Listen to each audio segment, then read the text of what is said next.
Over the next few years, every country on the globe faces tough decisions over what to do about climate change.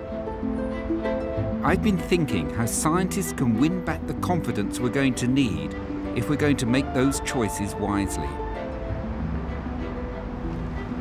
Quite a grand door. It is, to a rather workmanlike area. We're going down to the basement now.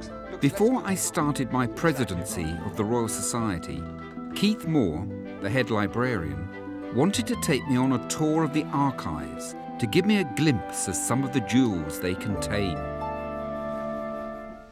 So here we hold some of the genuinely rare materials from the book stock.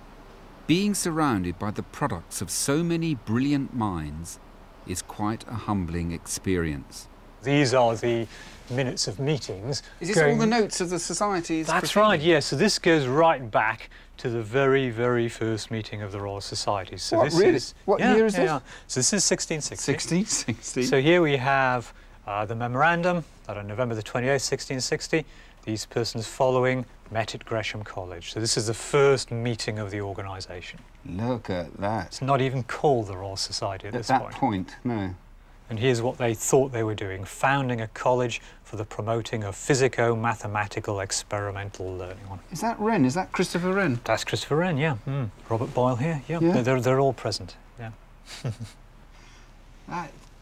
You know, this is making me feel a bit starstruck here, I have to say. I'm here in the Royal Society. 350 years of an endeavour which is built on respect for observation, respect for data, respect for experiment. Trust no one, trust only what the experiments and the data tell you. We have to continue to use that approach if we are to solve problems such as climate change.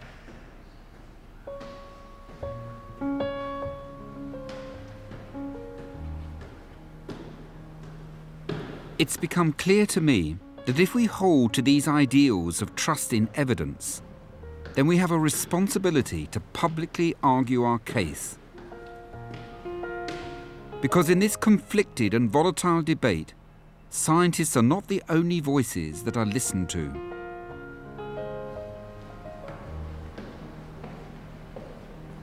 When a scientific issue has important outcomes for society, then the politics becomes increasingly more important. So if we look at this issue of climate change, that is particularly significant because that has effects on how we manage our economy and manage our politics. And so this has become a crucially political matter. And we can see that by the way that the forces are being lined up on both sides. What really is required here is a focus on the science, keeping the politics and keeping the ideologies out of the way. One of the things you can't get away without seeing is Sir Isaac Newton, of course. Is this Principia? Indeed, this is the manuscript version of Principia Mathematica. So this is Newton's great work on the laws of motion. And of course, this was the book that laid the foundation for gravity. And, that's right. So this was a standard text for scientists for like 200 years. It was really not until Einstein came along that people began to seriously reevaluate the way the universe worked. I need to touch it. Yes, do. Maybe just finally. This is a great book, of course, The Origin of Species. So this is the one that Darwin presented to the Royal Society. Always nice to have a presentation. Oh, did he? Well. Did he say? Is he written? It just says from. Oh, look at it, from the author. Ha! Rather overwhelmed by the by nasty librarian. 80s biro. Yeah. Yes. Earning trust requires more than just focusing on the science. We have to communicate it effectively too.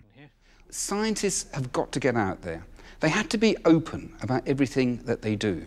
They do have to talk to the media, even if it does sometimes put their reputation at doubt. Because if we do not do that, it will be filled by others who don't understand the science and who may be driven by politics or ideology. This is far too important to be left to the polemicists and commentators in the media. Scientists have to be there too.